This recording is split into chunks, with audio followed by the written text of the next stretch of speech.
ಓಂ ಶ್ರೀ ಗುರು ಬಸವಲಿಂಗಾಯ ನಮಃ. ಓಂ ನಮಃ ಶಿವಾಯ. ಸರ್ವರಿಗೂ ಭಕ್ತಿಯ ಶರಣಾರ್ಥಿ. ನಾನು ನಿಮ್ಮ ಯೋಗ ಗುರು ವೈದ್ಯ ಶ್ರೀ ಚನ್ನಬಸವಣ್ಣ, ಶ್ರೀಗಂಗಾ ಯೋಗ ನಿಸರ್ಗ ಚಿಕಿತ್ಸಾ ಹಾಗೂ ಆಯುರ್ವೇದ ಸಂಶೋಧನಾ ಕೇಂದ್ರ, ಆರೋಗ್ಯ ಮಹಾಮನೆ, ಬೆಂಗಳೂರು, ಹುಬ್ಬಳ್ಳಿ, ಧಾರವಾಡ ಹತ್ತಿರ ಮೂರ್ಕಟ್ಟಿ. ಆದಮೇಲೆ ತಮ್ಮೆಲ್ಲರಿಗೂ ನಮ್ಮ ಯೂಟ್ಯೂಬ್ ಚಾನಲ್ಗೆ ಭಕ್ತಿಯ ಸ್ವಾಗತ. ಇವತ್ತಿನ ಸಂಚಿಕೆಯಲ್ಲಿ ಒಂದು ಅದ್ಭುತವಾಗಿರ್ತಕ್ಕಂಥ ನಾಟಿ ಔಷಧಿಯನ್ನು ನಾವು ಈ ಹೆಣ್ಣು ಮಕ್ಕಳ ಋತು ಆಗುವ ಒಂದು ಸಮಸ್ಯೆಗಾಗಿ ಪರಿಹಾರ ಮಾರ್ಗವಾಗಿ ನೋಡೋಣ. ಭಾಳ ಜನ ಹೆಣ್ಮಕ್ಕಳಿಗೆ ಈ ಋತು ಅಂದರೆ ಪಿರಿಯಡ್ಸ್ ಅಂತ ಏನು ಹೇಳ್ತಾರೆ, ಅದು ತುಂಬ ತಡವಾಗಿ ಆಗ್ತಾ ಇರ್ತದೆ. 3 ತಿಂಗಳು, 4 ತಿಂಗಳು, 5 ತಿಂಗಳು, ಕೆಲವರಿಗೆ 6-8 ತಿಂಗಳಿಗೊಂದು ಸರಿ ಆಗ್ತಾ ಇರ್ತದೆ. ಅಂಥ ಸಮಸ್ಯೆ ಇರ್ತಕ್ಕಂಥವ್ರು ಅದನ್ನು ವೈಜ್ಞಾನಿಕವಾಗಿ ನೋಡೋದಾದರೆ ಅಲ್ಲಿ PCOD ಆಗಿರುತ್ತೆ, PCOS ಆಗಿರುತ್ತೆ, ಫೈಬ್ರೈಡ್ಸ್ ಆಗಿರುತ್ತೆ, ಬಲ್ಕಿ ಯೂಟ್ರಸ್ ಏನೋ ಆಗಿರುತ್ತೆ, ಹಾರ್ಮೋನ್ ಇಂಬ್ಯಾಲೆನ್ಸ್ ಆಗಿರುತ್ತೆ, ಹಿಂಗೆ ಹಲವಾರು ಕಾರಣದಿಂದ ಆಗಿರುತ್ತೆ. ಆದರೆ ಇದನ್ನು ಈ ವೈಜ್ಞಾನಿಕ ವಿಜ್ಞಾನವನ್ನು ವಿಸ್ಮಯಗೊಳಿಸುವ ಒಂದಿಷ್ಟು ಮನೆಮದ್ದುಗಳು ನಮ್ಮ ಪಾರಂಪರಿಕ ವೈದ್ಯ ಪದ್ಧತಿಯಲ್ಲಿ, ನಾಟಿ ವೈದ್ಯ ಪದ್ಧತಿಯಲ್ಲಿ ಇದ್ದಾವೆ. ಅದರ ಪ್ರಯೋಗವನ್ನು ನಾವು ಹಲವಾರು ಜನರ ಮೇಲೆ ಮಾಡಿದ್ದೇವೆ. ಅದು ವಿಸ್ಮಯಕಾರಿಯಾಗಿ ಪರಿಣಾಮವನ್ನು ನೀಡಿರತಕ್ಕಂಥದ್ದನ್ನು ನಾವು ನೋಡಿದ್ದೇವೆ. ಅದರಲ್ಲಿ ಈ ಋತು ತಡವಾಗಿ ಆಗ್ತಕ್ಕಂಥದ್ದು ಯಾವುದೇ ಕಾರಣದಿಂದ ಆಗಿರ್ಬೋದು, ಆದರೆ ಅದು ಒಂದು 3-4 ದಿವಸಕ್ಕೇ ಸರಿಯಾಗ್ತಕ್ಕಂಥ ಒಂದು ಅದ್ಭುತ ಮನೆಮದ್ದು ಅಂತ ಹೇಳಿದರೆ ಬಿಳಿ ಎಕ್ಕದ ಹೂವು. ಈ ಬಿಳಿ ಎಕ್ಕದ ಹೂವನ್ನು ಒಂದು 4-5 ತೆಗೆದುಕೊಳ್ಳಿ.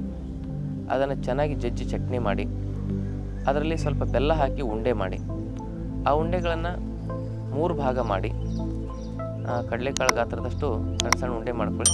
ಅವುಗಳನ್ನ 3 ಭಾಗ ಮಾಡಿ, ಎಷ್ಟು ಉಂಡೆಗಳಾಗ್ತಾವಲ್ಲ ಅವನ್ನ 3 ಭಾಗ ಮಾಡಿ, ಬೆಳಗ್ಗೆ ಮಧ್ಯಾಹ್ನ ರಾತ್ರಿ ಅವನ್ನು ಸೇವಿಸಿ ಖಾಲಿ ಹೊಟ್ಟೆಯಲ್ಲಿ ನೀವು ಒಂದು ಉಗುರು ಬೆಚ್ಚನೆ ನೀರು ಕುಡಿಬೇಕು.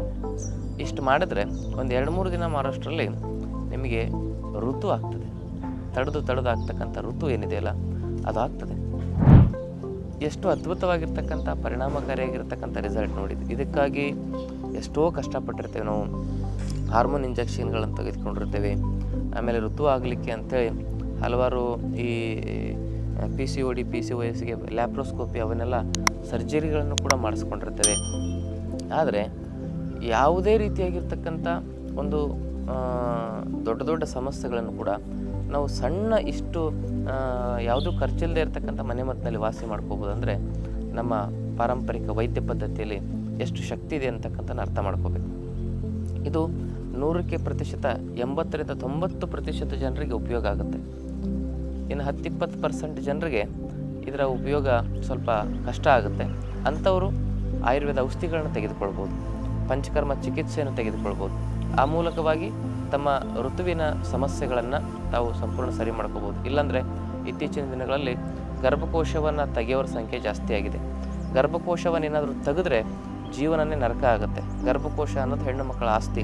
ಅದನ್ನು ಉಳಿಸ್ಕೊಳ್ಳೋ ಪ್ರಯತ್ನ ಮಾಡಿ. ಗರ್ಭಕೋಶ ತೆಗೆದ್ರೆ BP, ಶುಗರು, ಥೈರಾಯ್ಡು, ಅರ್ಥರೈಟಿಸು, ಕೊಲೆಸ್ಟ್ರಾಲು, ಹೃದಯದ ಸಮಸ್ಯೆ, ಕಿಡ್ನಿ ಸಮಸ್ಯೆ ಇವೆಲ್ಲ ಹೆಚ್ಚಾಗ್ತವೆ. ತೆಗೆಸ್ಕೊಂಡಿರೋರ ಹತ್ರ ನೀವು ಕೇಳಿ ಗೊತ್ತಾಗ್ತದೆ. ಅದಕ್ಕೆ ಆದಮೇಲೆ ದಯವಿಟ್ಟು ಅರ್ಥ ಮಾಡ್ಕೊಳ್ಳಿ, ಗರ್ಭಕೋಶದ ಒಂದು ಉಳಿವಿಗೆ ನೀವು ಈಗ ಜಾಗೃತರಾಗಬೇಕಾಗಿದೆ. ಗರ್ಭಕೋಶವನ್ನು ಉಳಿಸ್ಕೊಳ್ಳಿಕ್ಕೆ ನೀವು ಎಚ್ಚೆತ್ತುಕೊಳ್ಬೇಕಾಗಿದೆ. ಯಾಕಂದರೆ ಸ್ವಲ್ಪ ಏನಾದರೂ ಸಮಸ್ಯೆ ಆದರೆ ನಮ್ಮನ್ನು ಭಯ ಬೀಳಿಸಿ ಕ್ಯಾನ್ಸರ್ ಅದು ಆಗುತ್ತೆ ಇದು ಆಗುತ್ತೆ ಅಂತ ಹೆದರಿಸಿ ಗರ್ಭಕೋಶವನ್ನು ತೆಗಿತಾ ಇದ್ದಾರೆ. ಈ ಗರ್ಭಕೋಶ ಶರೀರದಲ್ಲಿರ್ತಕ್ಕಂಥ ಎಲ್ಲ ಇನ್ವ್ಯಾಲೆಂಟ್ರಿ ಫಂಕ್ಷನ್ಸ್ಗಳಿಗೆ ಮೂಲಭೂತವಾಗಿರ್ತಕ್ಕಂಥ ಶಕ್ತಿಯಾಗಿರುತ್ತೆ. ಅದಕ್ಕಾಗಿ ಆ ಗರ್ಭಕೋಶದ ಉಳಿತಾಯಕ್ಕಾಗಿ ಇಂಥ ಸಣ್ಣ ಪುಟ್ಟ ಮನೆಮದ್ದುಗಳನ್ನು ಮಾಡಿಕೊಂಡು ಸರಿ ಮಾಡ್ಕೊಳ್ಳೋ ಪ್ರಯತ್ನ ಮಾಡಿ.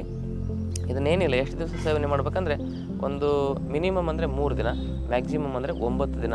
ಅದರೊಳಗಡೆ ನಿಮ್ಮ ತಡೆದು ಬರ್ತಕ್ಕಂಥ ಆ ಒಂದು ಪಿರಿಯಡ್ಸಿನ ಸಮಸ್ಯೆಗೆ ಶಾಶ್ವತವಾಗಿ ಪರಿಹಾರವನ್ನು ನೀವು ಕಂಡುಕೊಳ್ಬೋದು ಅಂತಕ್ಕಂಥ ಮಾತನ್ನು ಹೇಳ್ತಾ, ಈ ಮಾಹಿತಿ ಇಷ್ಟ ಆದರೆ ತಮ್ಮ ಬಂಧು ಮಿತ್ರರೊಂದಿಗೆ ಶೇರ್ ಮಾಡಿ. ಜೊತೆಗೆ ಫೇಸ್ಬುಕ್ನಲ್ಲೂ ಕೂಡ ತಾವು ನಮ್ಮನ್ನು ಫಾಲೋ ಮಾಡ್ಬೋದು.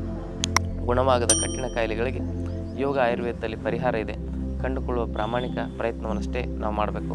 ತಮ್ಮೆಲ್ಲರಿಗೂ ಭಕ್ತಿಯ ಶರಣಾರ್ಥಿ.